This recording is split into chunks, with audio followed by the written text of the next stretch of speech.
Sebenarnya itu kasus indigo itu kalau dalam pemahaman saya, Ya Pak. sebelum bertobat itu namanya sebenarnya kasus titisan. Oh, titisan Pak. Jadi gini, kalau kakek neneknya itu terlibat kuasa gelap, maka akan masuk ke generasi. Oh. Nah, ke generasi ini bisa ke generasi kedua atau ketiga. Oh, iya Pak. Nah, tapi itu harus garis lurus ya. Iya Garis Pak. lurus.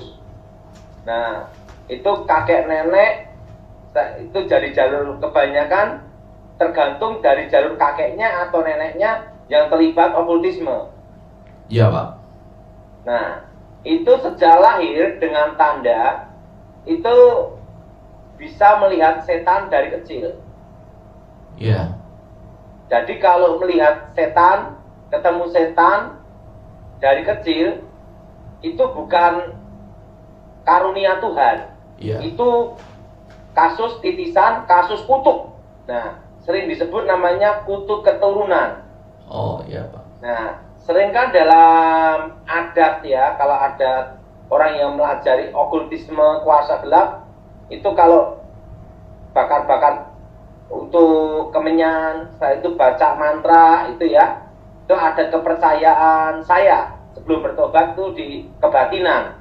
Nah, itu bukan agama ya, terus Ya. terang bukan agama ya, Iya Pak. Jonas. Ini bukan agama. Jadi kepercayaan, ini bukan agama. Itu sejak kecil itu bakar kemenyan, setelah itu pusaka, mantra, jimat diucapkan. Nah, setelah itu minta supaya menjaga anak cucu, kekuatan pusaka goibnya gitu. Oh. Nah, ini bukan agama, ini terus ini kita garisin dulu. Iya, iya Jelas, Pak, ini iya. bukan agama. Jadi bukan agama, ini kepercayaan saya. Iya Pak. Nah, untuk menjaga anak cucu. Nah, ini pusaka ini rohnya bisa masuk ke generasi juga. Oh. Generasi kedua, ketiga, keempat. Iya Pak. Nah, ada juga kalau ada kasus kalau kakek neneknya atau orang tuanya yang terlibat okultisme kuasa gelap, kekuatan jimatnya, mantranya itu belum dilepas pada waktu mau mati. Oh. Pada waktu mau mati itu belum ada yang lepas gitu loh. Sehingga setelah mati, roh ini akan masuk generasi juga. Iya Pak. Nah, kasus yang kedua ini lebih berat. Oh. Karena apa? Semua kekuatan mistik dari kakek neneknya atau dari kakek atau neneknya masuk ke keturunan sejak lahir, dan itu kekuatannya yang dimiliki kakeknya masuk sejak lahir. Oh. Nah, ini yang sering disebut calon dukun. Oh, iya Pak. Nah, jadi ada calon dukun. Jadi sejak kecil sudah. Nah, orang ngomong namanya bakat. Nah, tapi itu sebenarnya bukan bakat, itu kutuk. Kutuk Pak ya. Karena dari jalur kakek neneknya sebelum mati itu belum sempat diturunkan atau belum dilepaskan. Iya. Sehingga mencari pengganti. Nah, yang ketiga, jalur namanya transfer spirit, namanya membuka alam roh. Membuka alam roh.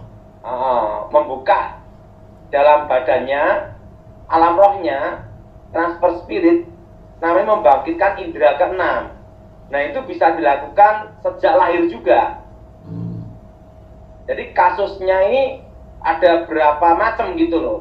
Ya, ada yang dari pusaka, kedua dari kakek nenek atau orang tua yang punya kekuatan mantra jimat belum dilepaskan pada waktu mau matinya, setelah mati belum ada pengganti gitu loh. Oh, iya. Itu masuk. Ini kalau yang kedua ini yang paling kuat. Iya Pak. Nah, ini disebut calon dukun. Nah, yang ketiga, yang kasus yang ketiga ini yaitu dibuka namanya buka alam rohnya, namanya membangkitkan indera keenamnya, transfer spirit. Nah, itu sejak kecil langsung lihat setan juga. Jadi kasusnya itu ada 3 macam gitu loh. Iya Pak. Nah, itu ciri-cirinya sejak kecil itu sudah ada kekuatan supranatural dalam dirinya. Kalau yang sering melihat setan dari usia di bawah 5 tahun, itu kebanyakan itu kasus namanya pusaka. Iya, Pak. Nah, kasus apa? Pusaka. Pusaka. Jadi kasus pusaka. Itu kebanyakan kasus pusaka. Jadi kasus pusaka itu rohnya masuk ke generasi. Nah, atau yang ketiga, kasus namanya transfer spirit. Dibuka roh. Dibuka alam rohnya, dibuka, dibangkitkan namanya, atau ditransfer untuk membangkitkan indera keenam. Iya, Pak. Ini yang kedua. Nah, yang kedua ini banyak terjadi di masyarakat. Tetapi ini kasusnya hanya melihat setan. Nah, termasuk kayak meramal masa akan datang. Iya, jadi Pak. kasus yang pertama sama kasus yang ketiga. Nah, jadi transfer spirit dari kecil atau kekuatan pusaka. Karena pada waktu bakal kemenyan, baca mantra, sang pusakanya diginikan, nah, supaya jaga anak cucu dan melindungi anak cucunya, supaya rohnya itu melindungi gitu loh. Nah, itu terjadi. Ini disebut namanya kasus titisan. Nah, tetapi dari antara itu semua, yang paling berbahaya nih Jonas ya, yang paling berbahaya yaitu kasus yang berhubungan waktu kakek neneknya sebelum mati, ilmu itu belum diturunkan. Nah, pada waktu mati, rohnya, kekuatan mistiknya masuk ke generasi, ke anak cucunya, ketiga atau keempat. Pak. Itu sejak kecil bisa kebal senjata. Jadi bukan hanya melihat, Pak, tetapi kebal senjata. Nah, ngerti maksudnya Jonas? Iya, Pak. Nah, ada juga dari kecil sudah bisa kekuatan melihat roh-roh, tetapi juga bisa mengambil pusaka dari alam roh. Jadi kekuatannya lebih hebat, bukan hanya melihat. Iya, Pak. Nah, ngerti Jonas? Ngerti, Pak.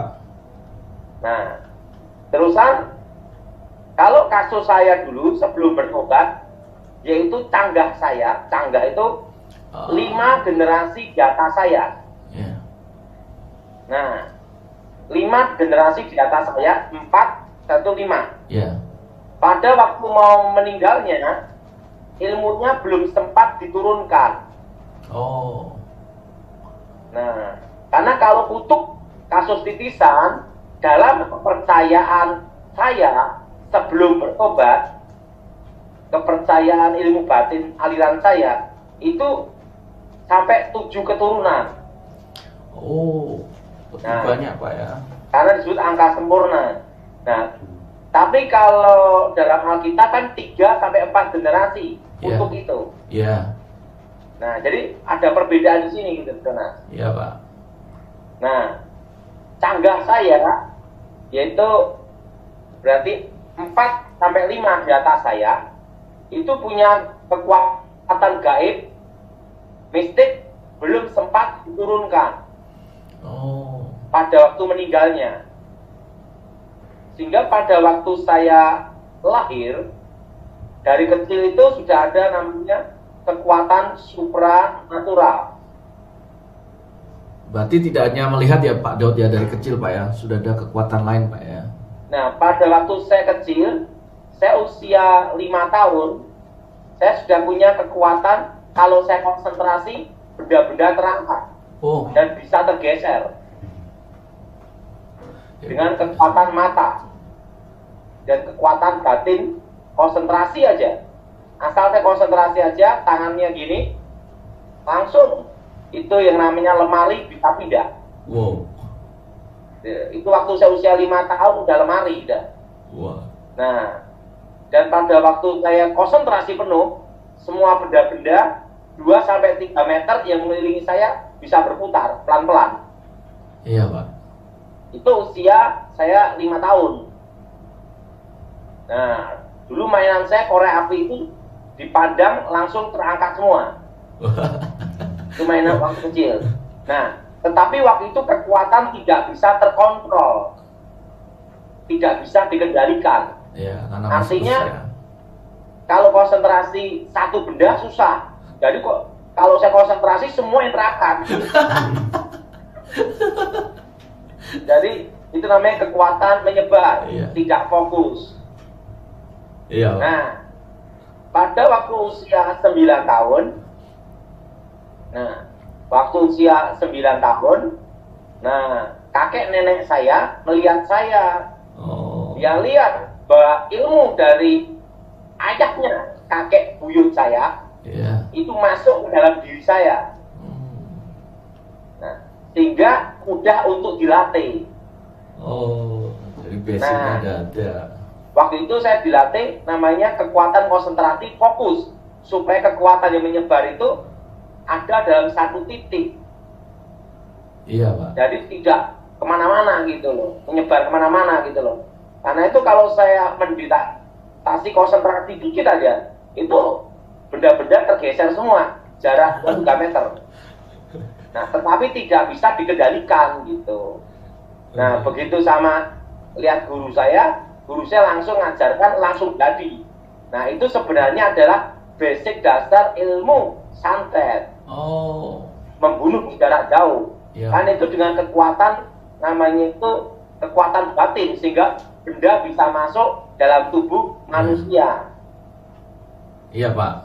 Nah, di situ umur 9 tahun guru saya mengajar saya. Jadi kalau kasus melihat setan dari kecil, itu bukan karunia, itu kutukan. Oh, iya, Pak. Nah, dulu sebelum saya bertobat, dikira itu karunia dari Yang Maha Kuasa. Nah, bahkan dulu sebelum saya bertobat, Jonas, Ya, Pak. waktu saya kelas 1 SD, itu ada tukang ramal yang paling terkenal zaman itu namanya Cincai. Itu di Solo. Oh.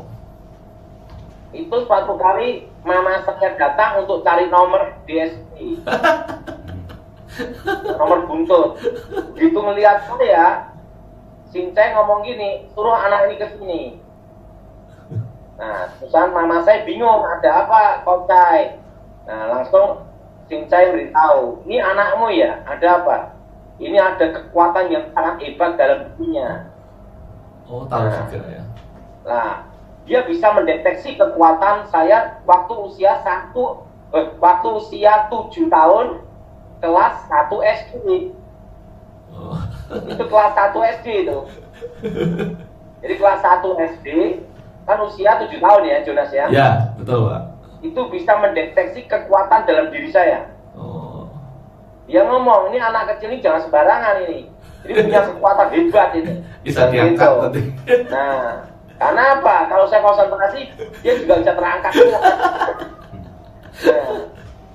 Nah, itu. Dan apa yang terjadi? Makanya begitu usia 9 tahun, saya dilatih kakek nenek saya langsung jadi. Karena apa? Sudah ada namanya kekuatan dalam diri sebelum bertobat. Iya, Pak. Nah, itu peramal namanya Cincai itu. Nah, dan apa yang terjadi? Pada waktu saya kalah sama pendeta Gilbert, saya hilang ingatan 1 tahun, saya ketemu Tuhan Yesus. Nah, kemampuan itu hilang sampai sekarang. Oh. Iya. Jadi sekarang itu saya sudah tidak bisa menghilang. Kalau menghilang itu saya sejak usia 9 tahun. Oh. Kebal itu sejak usia 10 tahun udah kebal senjata. Oh, udah siap. Jadi saya dulu sebelum bertobat, Jonas ya, Iya, Pak. rambut saya aja tidak bisa dipotong. Siap. Sehingga kalau mau potong rambut itu susah. Gunanya nggak kuat. Jadi kalau mau potong rambut itu, dulu tuh yang bisa motong rambut saya itu hanya ibu kandung. Oh. Nah, kalau bukan ibu kandung saya, tidak bisa motong rambut saya. Oh. Karena seluruh tubuh kebal segala senjata. Dan katanya orang tua saya, mama saya usia 2-3 tahun, itu sudah ada keanehan. Tiba-tiba tidak mau makan sampai berapa hari. Waduh. Tapi tidak mati. Jadi sudah ada keanehan sejak kecil gitu loh. Nah, makanya begitu usia 9 tahun, 10 tahun, diajari ilmu batin, ilmu kebal, ilmu menghilang, brojo mukti, brojo dentok, brojo lamatan, langsung jadi. Oh. Begitu belajar ilmu panglemunan, langsung jadi menghilang. Karena sejak dari kecil sudah ada gitu loh. Iya, Pak. Nah, setelah bertobat, ilmunya hilang, udah tidak bisa. Iya. Sekarang ini pun, ya, kalau merasakan adanya setan, saya bisa merasakan. Tapi untuk melihat, belum tentu. Kecuali Tuhan izinkan. Oh, iya. Kalau Tuhan izinkan, baru saya lihat. Itu namanya karunia membedakan roh. Oh. Iya, Pak. Jadi saudara-saudara yang sejak kecil, anak atau cucunya, melihat setan di bawah usia 5 tahun, itu bukan karunia, itu kutukan. Iya, Pak. Nah, zaman sekarang disebut namanya indigo. Iya. Nah, tapi ini kecenderungannya dari jalur kakek neneknya, itu ada megang pusaka. Atau yang ketiga, yaitu dibuka dengan kekuatan transfer spirit dari kecil gitu loh. Iya. Nah, kalau yang kasus yang kedua, itu kakek neneknya belum mati, tidak diturunkan. Setelah mati, tidak ada pewarisnya. Nah, itu langsung yang kekuatannya hebat, yang nomor 2 itu. Iya, Pak. Nah, jadi itu nanti kebanyakan orang tuanya banyak musibah dan bencana dan banyak sial. Ya. Berarti ini harus dipatahkan, Pak, ya. Itu namanya kutuk keturunan. Nah, kalau yang pusaka itu namanya kutuk perjanjian. Oh. Nah, kalau yang ilmunya turun itu namanya kutuk perjanjian juga. Nah, itu harus dipatahkan, diputuskan dalam nama Yesus. Iya, Pak. Nah, setelah didoakan demi nama Yesus, dipatahkan demi nama Yesus, dihancurkan perjanjiannya dengan darah Yesus. Langkah pertama itu. Langkah kedua, tidak boleh menghiraukan. Karena setan akan berusaha menjebak untuk melihat terus. Ya. Supaya ada namanya sugesti. Nah, untuk mematahkan itu, bukan hanya yang mendoakan, harus dari diri orang tersebut, supaya tidak ada sugesti dan jangan menghiraukan apa yang dilihat. Ya, Pak. Kelemahan setan itu ada, Bonas. Iya, Pak. Apa? Dicuekin. Dicuekin, jangan dihiraukan. Nah, nanti setannya bingung sendiri. Iya, Pak. Nah, maka Alkitab berkata setan itu pencuri. Nah, pencuri mencuri apa? Mencuri perhatian hidup kita. Jadi ingat, saudara yang anaknya ada kasus titisan ini, kasih tahu, jangan dihiraukan. Semakin dihiraukan, tambah jadi. Iya. Karena setannya akan menjebak terus ke alam dimensi alam roh. Tuhan tidak pernah memberikan roh ketakutan, tapi damai sejahtera. Amin. Nah, jadi harus cuekin, jangan dihiraukan, patahkan sugesti. Iya, Pak. Jangan orang tuanya ngomong, apa yang kamu lihat? Apa yang kamu lihat? Pancing terus. Jadi malah. Karena apa? Kelemahannya itu ada, harus dipatahkan sugestinya. Iya. Jangan dihiraukan. Nah, misalnya gini, Jonas. Kalau kita punya anak, kalau kita ya minta apa saja, kita kabulkan, diperhatiin terus, semuanya dikasih terus. Iya. Anaknya tambah jadi, betul nggak? Betul. Betul, Pak. Tapi kalau anaknya minta macam-macam, kita diam aja, nggak ngasih apa-apa, nggak ada respon. Lama-lama anak diam sendiri, capek sendiri, Iya. betul? Betul. Nah, makanya saya kalau didik anak gitu, jangan semua dikabulkan semua. Ada waktunya dibikin aja. Iya Pak, betul Pak. Lama-lama capek sendiri, bosan sendiri. Iya kan gitu. Iya. Siapa yang setuju angkat tangan?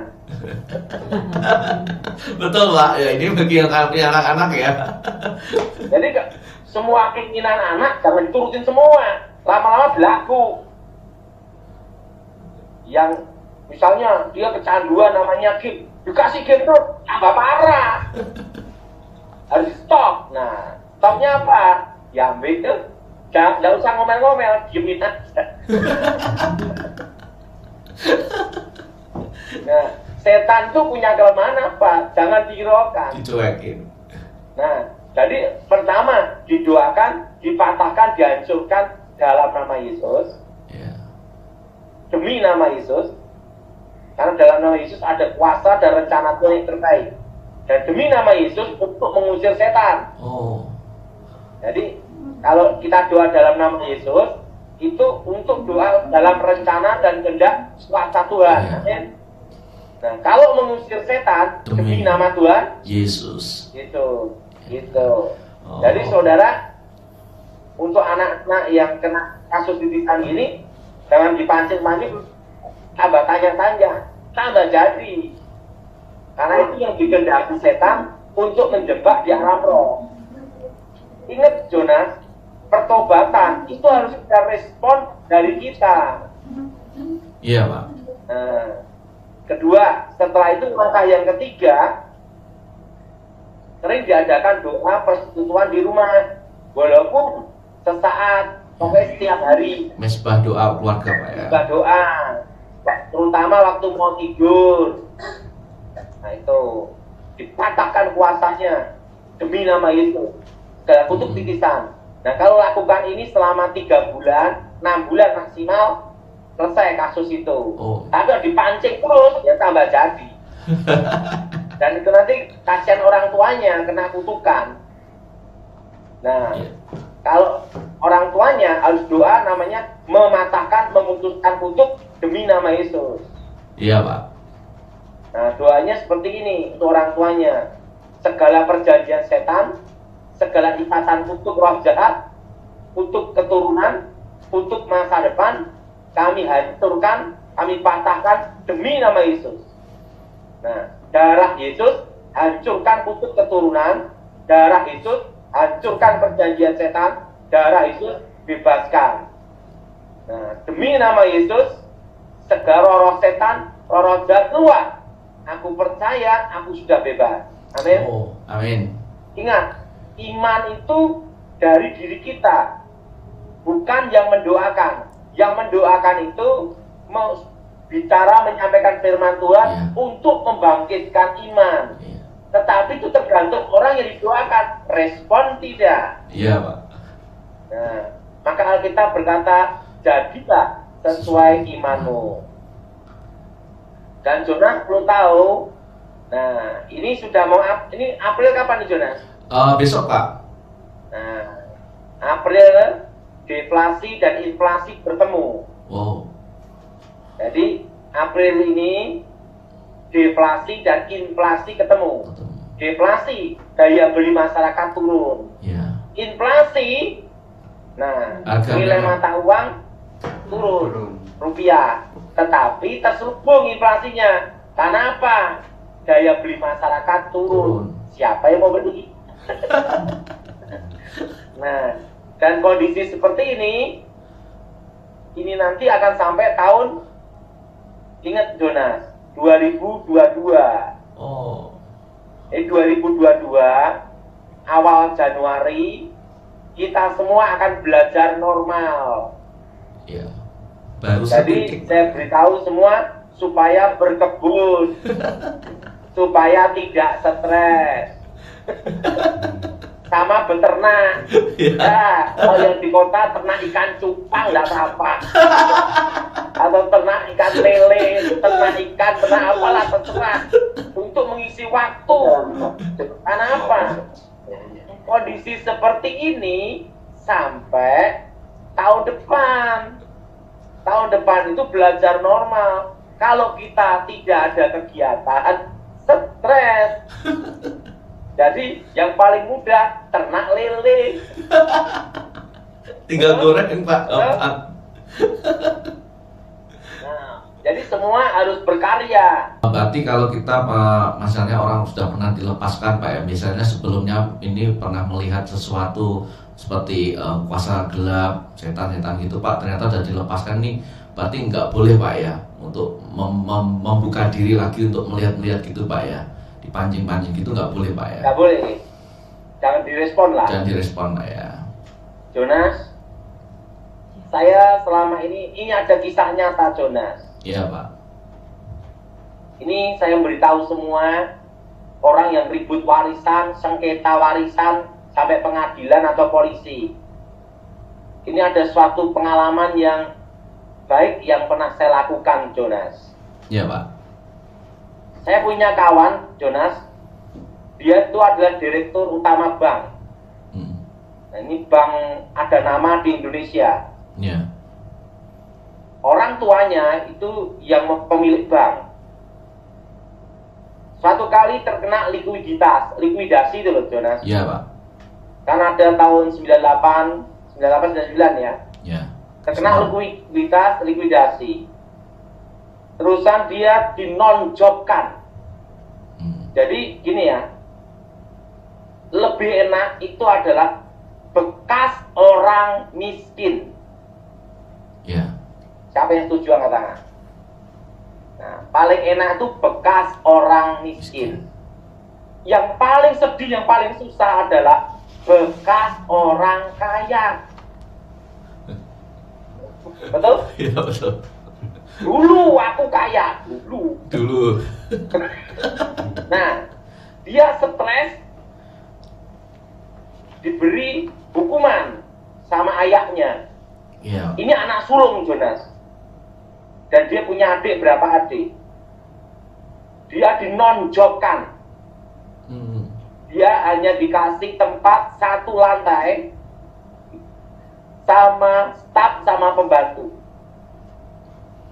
Dan setelah itu hanya orang tuanya hanya ngasih untuk gaji pembantu sama gaji apa gitu. Pokoknya dibatasin bener. Itu dari direktur utama bank loh, Jonas.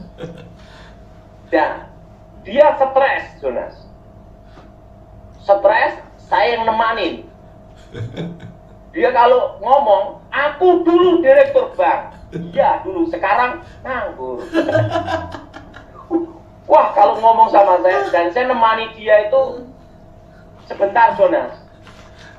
Kira-kira hanya 15 tahun. 15 tahun. Nemenin orang stres. 15 tahun. Saya temanin, ngobrol apapun, saya temenin. Dia ngoceh apapun, saya temenin, Jonas. Nah, satu kali saya mendapat suara Tuhan. Saya ngomong sama dia, Tuhan bicara sama engkau. Posisimu akan berubah. Berubah gimana? Engkau akan seperti Yusuf. Yusuf dalam penjara keluar. Jadi orang yang punya penting. Jadi orang penting, pejabat penting. Iya, betul. Orang kedua. Kalau saya gimana, Daud? Pokoknya kalau kamu keluar, nanti kamu dalam 1 hari nasibmu berubah. Enggak gitu Pak Daud. Kapan itu? Ya waktunya enggak tahu saya. Tunjuk Tuhan beritahu saya gitu. Apa yang terjadi, Jonas? Waktu itu ayahnya kondisi sakit. Langsung dipanggil. Itu 1 hari aja, Jonas. Iya Pak. Seperti apa yang disampaikan ke saya. Jadi Tuhan memberitahu saya sampaikan. 1 hari itu, Jonas, Iya Pak. adik-adiknya semua langsung tanda tangan. Dia nyuruh papanya hibah semua besar aset. Itu triliunan, Jonas. Wow. Triliun. Bukan miliar, triliun, Jonas. Wow. Langsung jadi nama kawan saya yang stres itu, Jonas. 15 tahun itu, Jonas. Wow. Langsung berubah. Langsung jadi bos. Nah, karena dia jadi bos, saya ngumpet malam, Jonas. Saya tidak mau nemui dia atau nelpon dia. Kenapa? Saya sebabnya nanti dikira saya minta-minta gitu loh. Nah, karena ini saya nemeni dia stres 15 tahun, Jonas. Nah, dia nyari saya terus, Jonas. Karena kebetulan nomor handphone saya ganti semua. Akhirnya dia minta sama Pak Gilbert ketemu saya.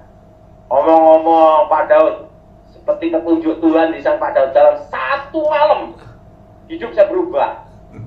Sekarang uang saya triliun. Nah, apa yang terjadi, Jonas? Apa yang terjadi, Jonas? Ya, Pak. Adik-adiknya nuntut. Karena waktu itu kan disuruh tanda tangan semua, nuntut, Jonas. Sampai pengadilan, Jonas. Pokoknya dituntut lah, lapor inilah, lapor ini, lapor lah pokoknya, Jonas. Nah, adik-adiknya kenal saya baik. Nah, waktu itu Jonas, saya dimintai tolong untuk ngomong ke kawan saya ini. Ya, bagilah adik-adik gitu loh, Jonas. Ya. Nah, saya ngomong sama kawan saya ini. Itu kasihan adik-adik kamu. Udahlah kamu bagilah gini. Nah, dia ngomong gini, mereka kan sudah nikmati selama saya nonjok. Mereka posisi kedudukan saya diambil mereka semua, gitu Jonas. Oh, iya. Dia merasa kurang adil, ya adilnya saya semua. Ini, wah, nggak boleh serakah, gini. Nah, kan saya nemani kamu waktu stres, saya tahu persis harus mengampuni gitu. Apa yang terjadi? Udah, gini Pak Daud. Saya pandang Pak Daud. Pandang gimana? Saya pandang Pak Daud. Kalau bukan Pak Daud, saya tidak pandang. Saya dengar Pak Daud karena teman baik saya waktu saya stres. Gimana? Kasih tahu adik-adik saya, jangan menuntut saya lagi, jangan ribut-ribut. 1 T. Wow. Dia ngomong 1 T loh. Aduh. Saya sampaikan ke adik-adiknya. Ini kawan saya beritahu ini. Mau ngasih 1 T. Wah, mereka udah mau, Jonas. Mereka udah mau. Maunya bagi rata, gitu Jonas. Iya, Pak. Nah, saya ngomong sama kawan saya lagi gini. Ya jangan 1 T lah. Berapa lah? Pak Daud, orang kan dagang. Siapa tahu 1 T dibagi mereka mau. Kalau mereka tidak mau kan tinggal ngomong angkanya. 1 orang 1 T, bisa. Oke, yang benar. Iya, sampai mereka. Nggak mau juga, Jonas. Nah, udah tak sampein, nggak mau tuh, Jonas. Ya, kawan saya ngomong sama saya, Pak. Kasih tahu mereka, Pak Daud. Kalau nanti aku mati, semua gugur demi hukum loh ya. Gitu. Jangan gitu lah. Bener, Pak Daud. Kalau saya mati, gugur demi hukum loh. Nah, mereka nuntut-nuntut, Jonas. Kawan saya ini belum sampai 1 bulan ngomong demikian, mati, Jonas.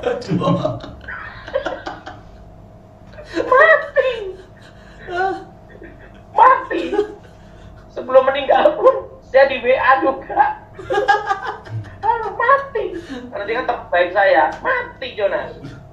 Nah, dan saya lihat waktu dia non-job itu dia tidak bisa kemana-mana.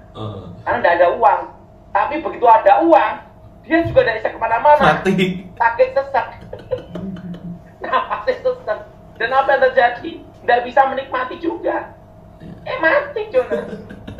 Nah, jadi saya beritahu saudara-saudara yang ribut di pengadilan, ribut di sengketa-sengketa, lapor polisi, lebih baik adakan perdamaian. Iya.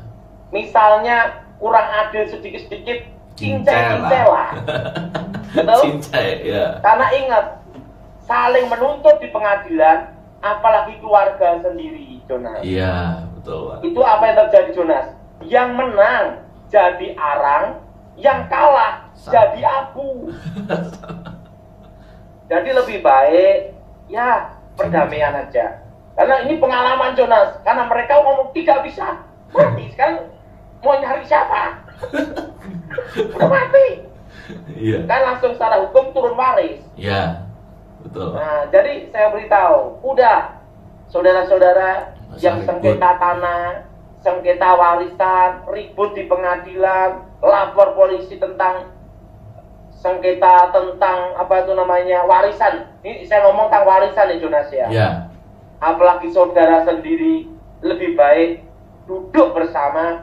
Nah setelah itu dibicarakan. Iya. Nah ingat, kalau adil itu menurut siapa? Kan susah sekali Jonas. Betul, Pak. Betul? Betul, Pak. Adil siapa? Yang paling adil adalah Tuhan. Tuhan. Ya.